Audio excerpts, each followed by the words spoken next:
El Instituto Nacional de Evaluación Educativa publicó el informe Percepciones sobre la medida de restricción del uso de celulares en el Colegio Santa Elena, que describe cómo vivieron estudiantes, familias, docentes y equipos técnicos la política de no uso del celular durante la jornada escolar en educación media básica. Este informe fue elaborado por el INED en el marco de una consultoría solicitada por el propio colegio. ¿De qué se trata la medida? Desde 2025, el Colegio Santa Elena, en sus dos sedes, implementó una política que restringe el uso de celulares durante el horario curricular en séptimo, octavo y noveno grado. Al ingresar, cada estudiante deja su dispositivo en un estacionamiento de celulares y lo retira al finalizar la jornada.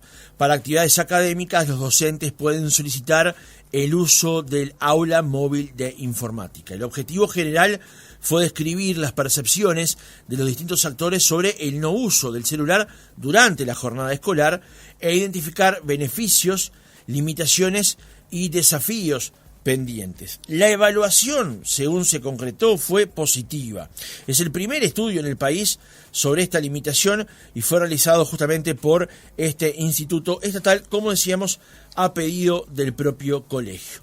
¿Qué impacto ha tenido en los estudiantes, en los docentes, en la comunidad? ¿Cómo surgió la idea primero de la limitación y luego de ser evaluados por el Instituto Nacional de Evaluación Educativa? Lo conversamos en nuestra entrevista central con Pablo Cayota, integrante de la dirección del Colegio Santa Elena. Francisco Morales, otra mañana. Cayota, ¿cómo le va? Buenos días, gracias por atendernos. Buen día, gracias por la invitación, un gusto. Por favor, es un gusto para nosotros, de un tema interesante y sobre todo de una circunstancia que probablemente le esté pasando a muchos, ya ahora no porque se terminaron las clases, digamos, pero sí a muchos docentes, padres, incluso también una cuestión doméstica, digamos. En primer lugar, Cayota, ¿cómo nació la idea de Santa Elena en un primer momento de aplicar o abordar una medida de estas características? Bueno, este tema de la relación entre la tecnología y el sistema educativo es un tema que está en discusión en el mundo y que se ha ido resolviendo de diversas maneras. Por eso es bueno aclarar desde el principio que como colegio nosotros estamos a favor de la utilización de tecnologías en el sistema educativo y considerar además que el celular es un instrumento maravilloso. El problema es cómo en los últimos años, ya no en el Uruguay, sino en el mundo, se viene estableciendo una relación entre nosotros como seres humanos y los instrumentos tecnológicos. El problema no es la tecnología, sino cómo nos vinculamos con ella. Y eso es lo que en el mundo se está discutiendo y obviamente en los centros educativos es un tema que eclosiona, pero no es un problema solo de los adolescentes o de los jóvenes, es un problema de nuestra civilización, de nuestra sociedad, que debe reevaluar la manera en cómo nos estamos vinculando con los dispositivos. Uh-huh. En ese sentido, nosotros veníamos recibiendo desde ya hace varios años la molestia, la complejidad, la indisciplina, la distracción, la falta de concentración, que obligaba a los docentes a estar permanentemente señalando: guarde el celular, estamos dando este tema, no se distraiga, no es el momento ahora. Entonces, eso nos había llevado en el año 24 a tomar una medida que era parcial, es decir, con restricción parcial a lo largo de la jornada liceal. Que aclaro, cuando hablamos de séptimo, octavo y noveno, estamos hablando de primero, segundo y tercero de lo que era el liceo antes. Uh-huh. Por supuesto que en inicial y primaria no se usa el celular, pero sí en secundaria, desde hace muchos años, estaba habilitado y generaba estos problemas. Esa habilitación parcial era que, bueno, en un recreo no lo usaban, les decíamos que no lo usaran, que no lo trataran de no usarlo a determinadas horas, pero en otras sí. Eso nos llevó a una evaluación de la comunidad educativa en el año 2024 de que esas medidas no habían tenido el resultado esperado. Sí, justamente el informe del INED dice: en la institución existía desde hace varios años una regla informal que restringía el uso del celular durante las clases, salvo en los casos en el que el docente autorizaba su empleo con fines pedagógicos. Sin embargo, esta disposición no lograba sostenerse de manera consistente, ya que su aplicación dependía del criterio individual de cada profesor y del grado de cumplimiento voluntario de los estudiantes. Por otra parte, el colegio implementó varios intentos intermedios del uso del celular, por ejemplo, en algunos recreos o en el comedor, pero el control parcial resultó más complejo. En la práctica, controlar el uso en determinados momentos y no en otros se volvía más difícil y agotador para adscriptos y docentes que aplicaron una medida general de no uso dentro del colegio. Así es, exactamente así fue, y esto no solamente evaluado por docentes, los propios alumnos evaluaron que esas medidas generaban contradicciones, generaban incumplimientos, generaban desgaste en la relación. Porque, ¿qué sucede? No es que sea malo decir en una clase que el profesor diga: alumnos, saquen el celular que vamos a buscar una información. El problema, que eso puede ser muy práctico, pero generaba unos efectos secundarios negativos. ¿Por qué? Porque cuando los alumnos van a tomar el celular, se despliegan en ese momento todas las aplicaciones y todas las notificaciones de TikTok, de YouTube, del WhatsApp. Entonces, eso generaba una distracción muy grande. Hay estudios internacionales que demuestran que ese momento de dispersión, recuperar la atención, lleva por lo menos 15 minutos en recuperar la atención luego de esa distracción inicial. Y en una clase de 40 minutos, obviamente 15 minutos es mucho tiempo, claro. Y eso lo vivimos, lo experimentamos. Realmente el acceder a ese uso generaba distracciones que eran complejas. Y fue por eso que a comienzos del año 25, toda la comunidad educativa resolvimos tomar una medida que fue esta, la de restringir en séptimo, octavo y noveno el uso del celular durante la jornada escolar, lo que significa que cuando llegan al liceo, los alumnos depositan en un estacionamiento de celulares su celular a lo largo de toda la jornada, que está en promedio en 6-7 horas, depende de las horas optativas. Y cuando termina la jornada, lo retiran y se lo llevan, con algunos grados de flexibilidad. Obviamente en los campamentos en principio no se utilizan. En actividades como tenemos la llamada Expedición Uruguay, que es una expedición por el Uruguay profundo, que visita escuelas rurales, etcétera, que son 8 días, ahí sí los adolescentes pueden llevar el celular y se hace ese mismo proceso de regulación, donde hay momentos que sí y momentos que no.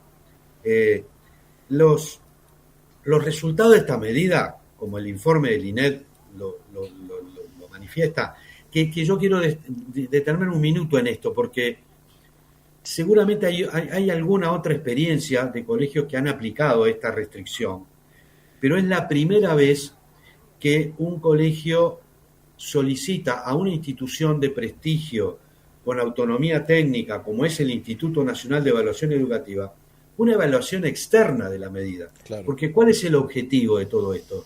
Es aprender. Nosotros como educadores queremos seguir aprendiendo, porque las experiencias educativas deben ser evaluadas, y de las evaluaciones aprendemos. Y de hecho esta evaluación nos ha dado muchos insumos para seguir trabajando. Primero, para reafirmar que la medida fue positiva. Y luego nos abrió una serie de puertas para seguir trabajando hacia adelante. Uh-huh. Porque el objetivo final es lograr la autorregulación. Y obviamente, como dice el Eclesiastés, hay un tiempo para cada cosa.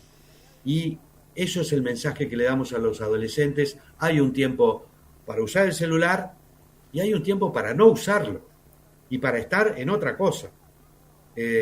Los resultados... Antes, si me permite, Cayote, antes de pasar a los resultados, correcto, quería abordar un par de cosas antes de avanzar, porque incluso la encuesta previo a la aplicación de esta medida se llegaba a la conclusión de que que el celular terminaba siendo un elemento de distracción.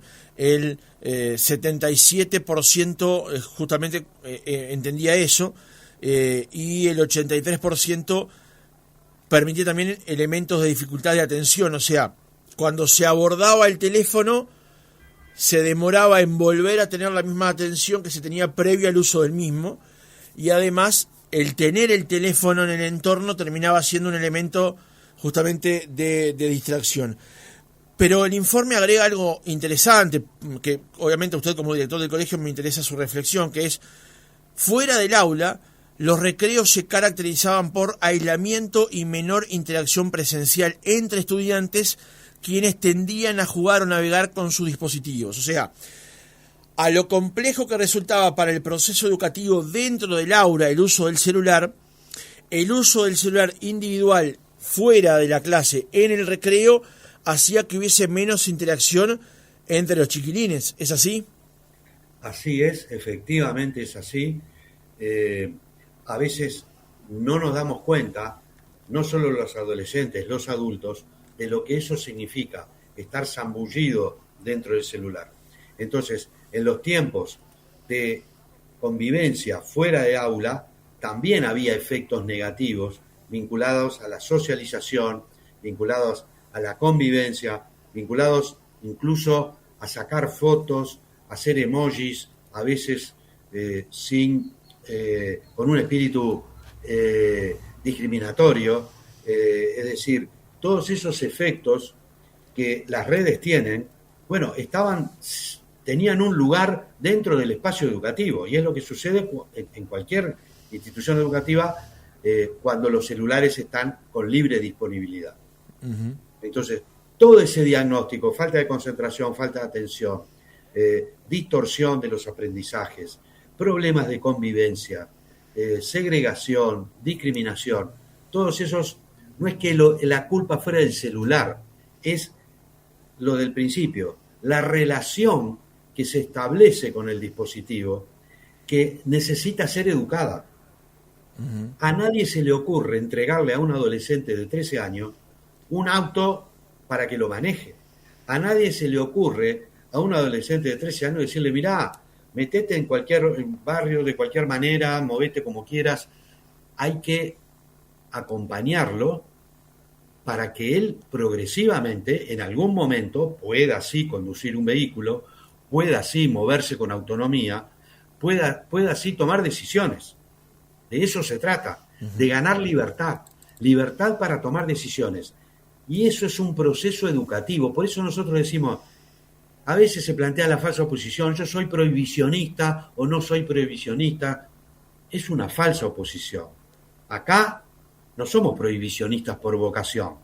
Lo que somos es educadores. Educadores que, como todo padre y todo educador sabe, la educación implica a veces decir que sí, a veces decir que no. Y el límite es parte del proceso educativo para todo. Sin límites no es posible crecer, no es posible tener una personalidad sana, no es posible convivir. Y de eso se trata esta medida. Hay una etapa para esto, para decir no, para que en algún momento, y en eso estamos trabajando, cómo ir generando procesos de autorregulación. Pedir la autorregulación con un instrumento como el celular, a los 12 años, es como pedir peras al olmo. O sea, hay cuestiones de la maduración del lóbulo frontal, del control de la impulsividad, con un dispositivo que está construido por genios en captar atención. Claro. Entonces, de lo que se trata es de que ese instrumento tan maravilloso pueda ser utilizado con las herramientas a la edad adecuada y con una formación previa que les permita manejarse y que manejar el algoritmo y no que el algoritmo nos maneje. Claro. Entonces, en ese marco es que hay una etapa para decir, bueno, experimentemos esto, y obviamente los resultados han sido muy positivos. Uh-huh. Y quiero aclarar una cosa, porque sí, puede haber alguna confusión. Claro, vos le prohibís el celular en la jornada escolar, cuando salen desaforados a usar el celular y triplican el uso del celular fuera de la jornada escolar. No es así. La evidencia demuestra que eso no es así. La percepción que tienen los adolescentes al principio sí fue esa, de que salía del colegio y tenía muchas ganas de usar el celular y lo usaba mucho más. Y tenía muchas notificaciones y tal, que tenía que responder. A ver, voy a mirar todo lo que me perdí. El FOMO. Ahora, exacto, exactamente así. Lo que sucede es que el estudio del INED muestra evidencias de que eso no sucede. El INED comparó las respuestas que dieron los jóvenes de esta misma edad y de este mismo contexto sociocultural en las pruebas PISA 2022 sobre qué cantidad de horas en el día usaban el celular, las comparó con las respuestas que dieron nuestros alumnos en el 2025 sobre la cantidad de horas que usaban el celular. Y en la comparación, el INED evidencia y demuestra que no hay aumento extraescolar de tiempo en el uso del celular. Es decir, no se usa más el celular fuera del ámbito escolar luego de esta medida o por esta medida. Claro. Quiero avanzar con una parte más, Cayota. Recién mencionaba el término FOMO. FOMO es Fear of Missing Out, es que temor a quedar por fuera, temor a no verlo, temor a no estar. Digamos, me llegó una notificación a tal hora y yo tuve 2 horas en el teléfono y entro en una especie de pánico. Todo lo que me perdí. Exactamente. Pero hay una parte del reporte que me parece interesante para trasladárselo al oyente, sobre todo. La decisión de ustedes de restringir el uso del celular fue adoptada en febrero de 2025, comenzó a aplicarse a partir del 1 de marzo, con una planificación previa que contempló tanto la comunicación de la medida a la comunidad educativa como la preparación de los recursos materiales que fueran necesarios para la ejecución, digamos. ¿Cómo fue el aterrizaje de esa medida? ¿Cómo fue la comunicación de una medida que, más allá de lo que usted plantea, con toda lógica, implicaba una restricción para los educandos? Sin ninguna duda. Aquí hubo, en el mes de febrero, los alumnos que tienen algunas jornadas previas antes de inicio de clases, en esas jornadas se les empieza a comunicar, de manera de que antes que empiecen las clases ya tienen una idea de que esto va a ser así. Lo mismo sucedió con los padres, se les comunicó previamente y luego en reuniones de padres se trabajó y se explicaron los motivos. Y obviamente una vez iniciadas las clases se comienza con la puesta en práctica de la estrategia tal como ya la describimos. Obviamente que decirle a un adolescente de 12, 13 años, mirá, tú no podés usar el celular entre las 8 de la mañana y las 3 de la tarde, nadie nos va a aplaudir. Y asumimos como educadores y como adultos que somos las consecuencias que tiene a veces tomar una postura desde el mundo adulto poniendo los límites que corresponden. Pero para nuestra alegría también debemos decir que la resistencia que efectivamente hubo no estuvo a la altura de lo que cualquier observador hubiera esperado. O sea, incluso nosotros esperábamos mucho más resistencia y complejidad en aplicar la medida en relación a los adolescentes. Y porque ellos también fueron percibiendo algunas cosas positivas. Más del 40% responde en la encuesta que mejoró su atención, que mejoró su concentración y que eso tuvo consecuencias en la mejora de su rendimiento. Y el dato claro es que los alumnos más grandes, los de noveno, son los más críticos con la medida, lo que es esperable, porque ellos vienen con una conducta instalada que se las estamos cambiando en el último año del ciclo básico. Claro. En cambio, los alumnos de séptimo son los que mejor recibieron, más allá de resistencia, son los que mejor fueron elaborando el resultado de esta medida. Y de verdad lo tenemos que decir, no hemos tenido conflictos, tiene que haber sí seguimiento, acompañamiento. El trabajo sobre algún adolescente aislado que tuvo algo de ansiedad se trabajó con el equipo técnico y eso, digamos, nada que fuera dramático y que no se pudiera trabajar.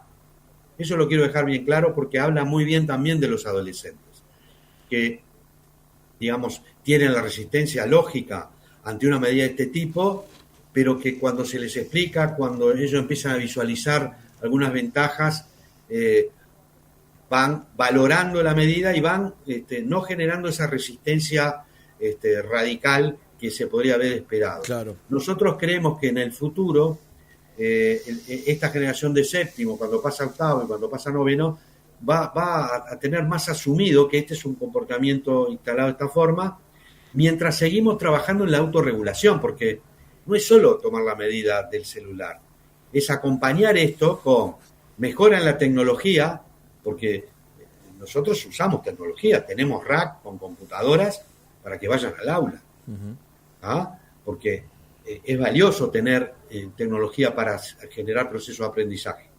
No es el celular porque el celular genera muchas distracciones, pero sí tenemos rack con computadoras que van al aula, lo que se llaman las aulas móviles, que tenemos que seguir perfeccionándolas para que sean más eficientes. Claro. Lo mismo con talleres que ya se hacen, pero hay que incrementarlos para trabajar con los adolescentes todo el tema del uso del celular, las redes sociales, etc. Cayota, hasta aquí, ¿cómo lo valoraron los chiquilines, ese primer impacto, digamos?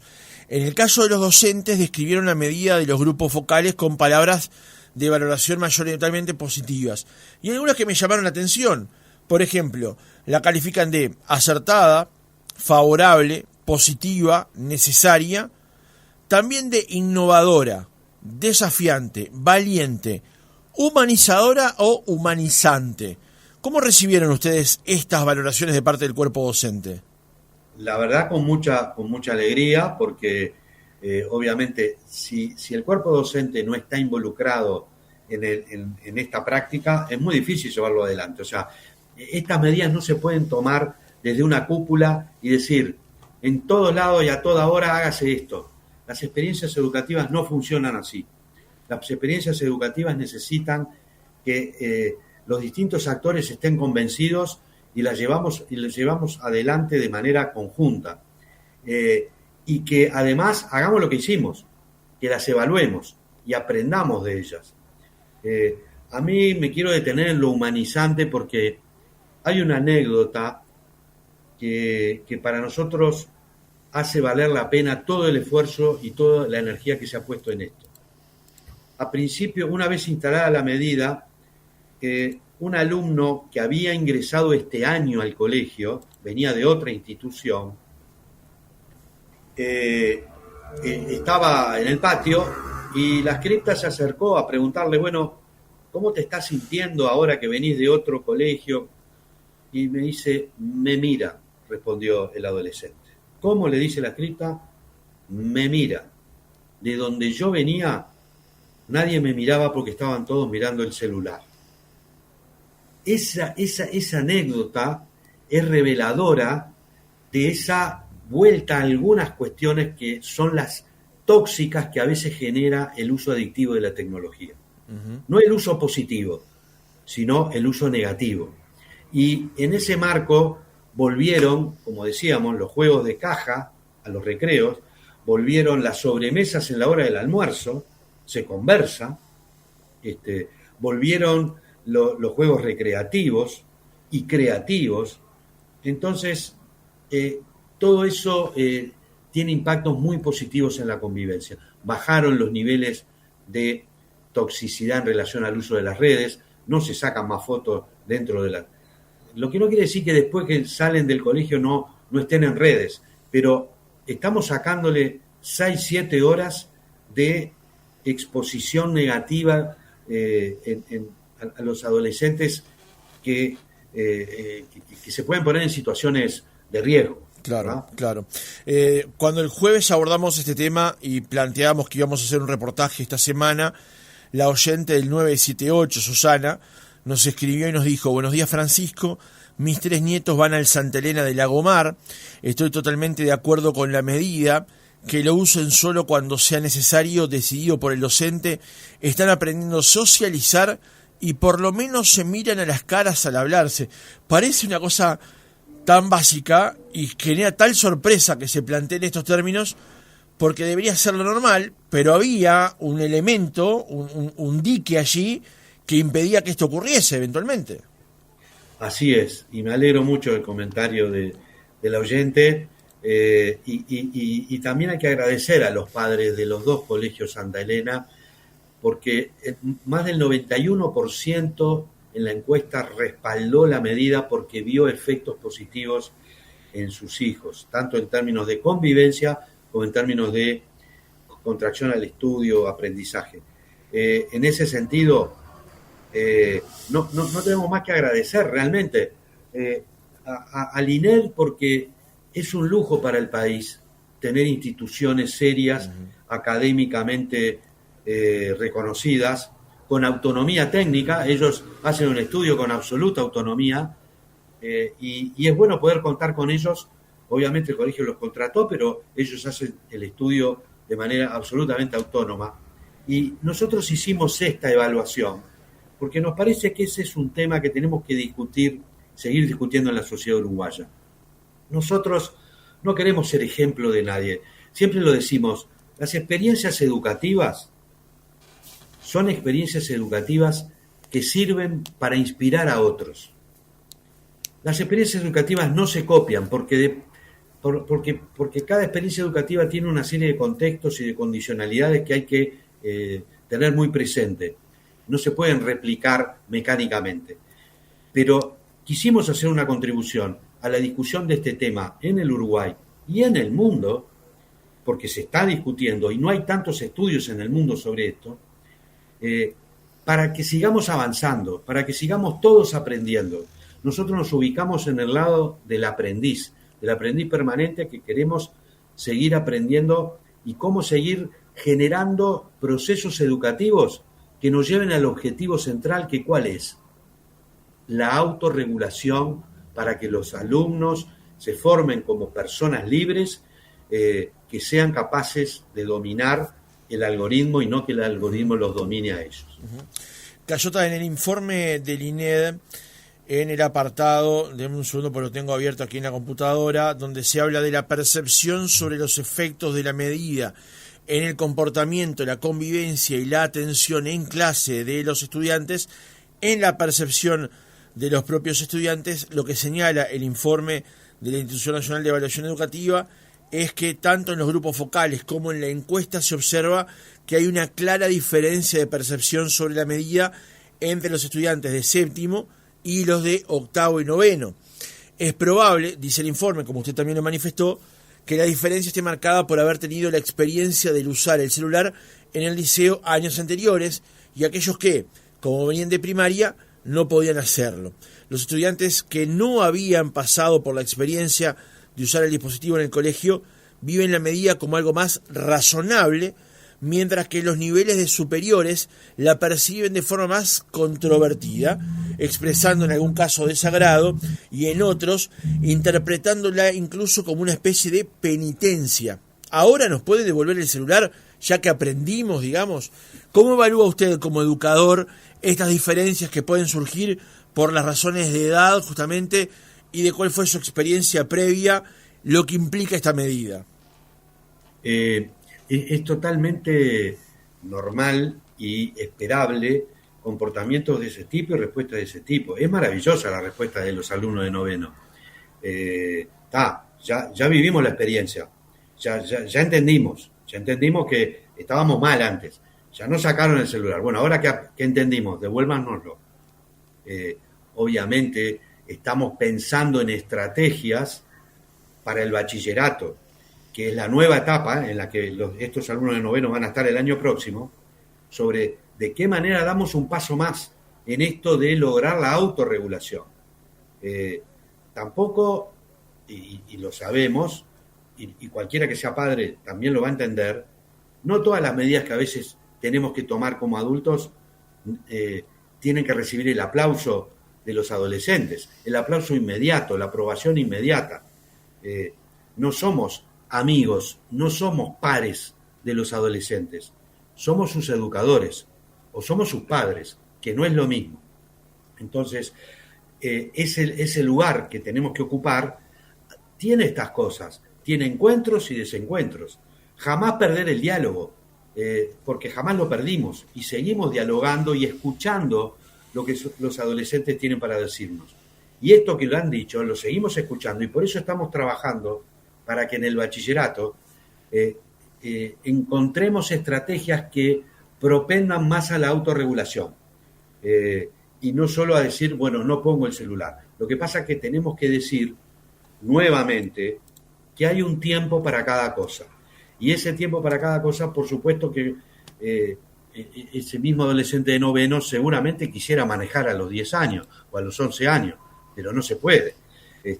Porque hay, o entrar a los cines y ver películas no aptas para 18, no aptas para... Pero por algo están esas normas y esas medidas, y en este caso es igual. Y en ese sentido, el imponer determinado tipo de medidas que, en nuestra opinión, colaboran en el proceso educativo, aunque a veces no gusten. Y eso no implica tener una mala relación, ni cortar el diálogo, ni nada por el estilo. Uh-huh. Hago una corrección porque me acabo de dar cuenta, usted lo dijo en un momento del reportaje y yo cometí un error. Séptimo, octavo y noveno es el viejo primero, segundo y tercero. Exacto. Después viene el segundo ciclo de Levi, que ahí sí sería primero, segundo y tercero del segundo ciclo de Levi, que vendría a ser cuarto, quinto y sexto. Lo que pasa es que venimos de una transformación educativa que cambió la nomenclatura. Ahí va. Y ahora tenemos otro cambio en este periodo que también cambia la nomenclatura. Por eso la confusión. Digámoslo así. Séptimo, octavo y noveno de EBI, y para complicarla le digo del segundo tramo de EBI, es primero, segundo y tercero de liceo. Ahí está. 12, 13, hasta los 15 años. Perfecto. Y después viene primero de bachillerato, segundo de bachillerato, tercero de bachillerato, o primero de educación media superior, EMS, ahí que está. es el viejo bachillerato o el viejo cuarto. Perfecto, porque esto que estamos hablando aborda justamente a esta población de la que estábamos mencionando, justamente de primero, segundo y tercero. De 12 a 15 años. Del viejo y de 15 liceo. adelante es donde estamos pensando nuevas estrategias para avanzar en la autorregulación. Ahí está. Para cerrar con respecto al informe, después me quedan un par de preguntas más, pero con respecto al informe, hay un apartado sobre la relación entre las percepciones de los estudiantes sobre la medida y sus trayectorias educativas. Teniendo en cuenta que al comienzo del reportaje manifestábamos que la incidencia del celular distraía, cortaba el proceso o el trayecto, digamos, de cómo se estaba llevando adelante una clase y demás. ¿Qué evaluación se hace de cómo esta medida impactó sobre las trayectorias educativas?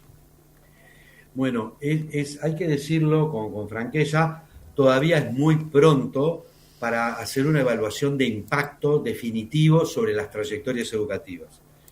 Sí hay una clara evaluación de que mejora la concentración, la atención, y eso, por conocimiento que tenemos, cuando se mejoran esas características, eso va a tener alguna mejora en la trayectoria. Lo mismo se autoperciben los estudiantes. Lo que hay una correlación es en que los estudiantes de buen rendimiento valoran mejor la medida que los que tienen un mal rendimiento. Esa es la correlación que hace el INED en relación a esto. Y después hay un grupo de los que están más despegados académicamente que cuestiona la medida porque dice, yo estoy despegado, ¿por qué me lo sacan? Etcétera. Pero ese es un poco el mapa de las reacciones estudiantiles y su relación con la trayectoria educativa. Estás escuchando Otra Mañana en Oriental, 770 AM. Y estamos conversando con Pablo Cayota, integrante de la dirección del Colegio Santa Elena, sobre esta novedad que publicó la semana pasada el semanario Búsqueda y que está justamente basada en un informe que realizó el Instituto Nacional de Evaluación Educativa sobre la restricción del uso de celulares que justamente llevó adelante el Colegio Santa Elena en los años en los que hemos venido mencionando. Dos últimas consideraciones para cerrar la entrevista. Usted habló en varias oportunidades de la autorregulación. ¿cómo se piensa llevar adelante ese proceso? ¿Cuáles son los instrumentos o el marco en el que el colegio está pensando desarrollar? Bueno, ahora ya implementamos una limitación, ahora lo interesante es que tú puedas abordar un proceso de autorregularte en su uso. ¿Cómo se piensa hacer ese proceso? Bueno, en ese proceso estamos, a partir del informe que nos fue entregado la semana pasada, estamos con todo el equipo directivo del colegio, los directores, los técnicos, y también lo vamos a hacer con los docentes, empezando a intercambiar y a discutir sobre los aprendizajes de esta experiencia y cómo trabajar una estrategia específica para el año que viene. Al día de hoy, obviamente, todavía no tenemos, porque estamos en pleno proceso de intercambio y de discusión, cuáles van a ser las medidas, pero lo que sí está claro es que no queremos repetir mecánicamente en bachillerato lo que hicimos en EBI, en ciclo básico, porque justamente creemos que lo de EBI fue muy positivo, porque se vive la experiencia y a partir de esa experiencia los jóvenes pueden elaborar cómo es estar tiempo sin celular, que es posible estar tiempo sin celular, que no se acaba el mundo, que las cosas que nos perdemos las recuperamos y que tenemos beneficios. Esa síntesis, sobre esa base, ahora tenemos que elaborar un modo de uso del celular en clase o de uso del celular en el centro educativo que sea distinto al de EBI, pero que no sea el uso pleno a cualquier hora y de cualquier manera. Eso de ninguna manera. Lo que sí tenemos justamente es que generar momentos en que lo puedan usar y momentos en que no lo puedan usar. Ya habiendo madurado, ya habiendo vivido la experiencia de haber estado un tiempo sin esa demanda.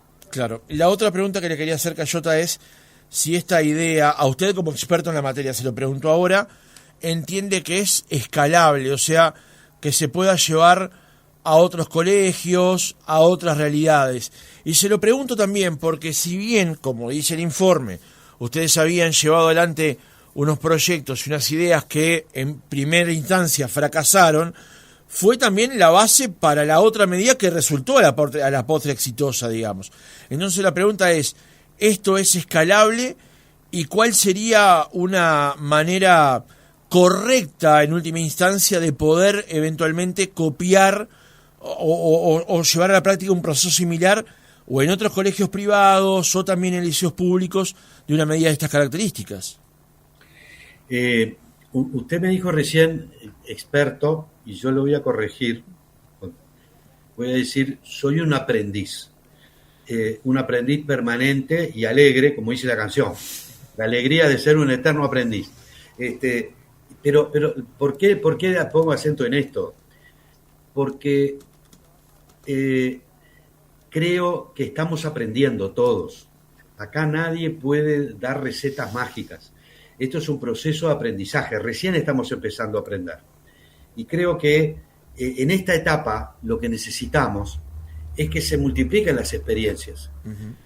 Pero hay algunas condiciones que sí aprendimos, y es, si la comunidad educativa no está convencida de que esto hay que hacerlo, no va a funcionar.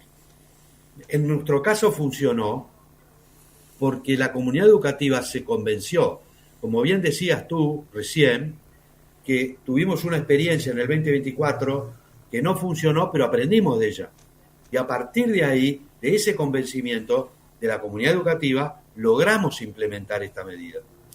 Y el estudio que nos hace el INED ahora nos genera nuevos insumos para seguir aprendiendo. Yo en principio no soy partidario de que esto se pueda escalar y generalizar a través de una ley, de una norma. Si hay una norma que se puede escalar es comunidades educativas de todo el país, públicas y privadas. Busquen caminos para mejorar la relación entre el adolescente y el dispositivo. Si hay que hacer un marco legal, simplemente sea para proteger a las comunidades educativas en las medidas que puedan tomar. Uh-huh. Pero no para dar recetas puntillosas, porque hay que adaptar la medida a las condiciones y a las características de cada comunidad y de cada sector. Y hay que tener un grado de flexibilidad. Y doy un ejemplo. Nosotros tuvimos una alumna, por ejemplo, con un índice de diabetes altísimo, que si la despegábamos de su contacto con el celular, a ella se le generaban problemas por cómo se mide permanentemente los índices de insulina. Entonces, en ese caso, ella lo tenía guardado en su mochila y estaba habilitada. Lo mismo con un adolescente con un autismo severo que no lo tenía, no lo quería usar, sí tenía que tener la seguridad de que lo tenía. Claro. Y entonces ahí se habilitaron. Por eso digo, son medidas educativas, no son medidas punitivas. Y las medidas educativas a veces significan decir que no, pero el objetivo siempre es educativo. Uh-huh. Gracias por el recuerdo, además, por esa hermosa canción de María Betania. Pablo Cayota, directivo del Colegio Santa Elena. Gracias por haber estado otra mañana con nosotros. Gracias, muy buena la entrevista de tu parte. Así que muchas gracias, realmente, me sentí muy cómodo. Muchas gracias.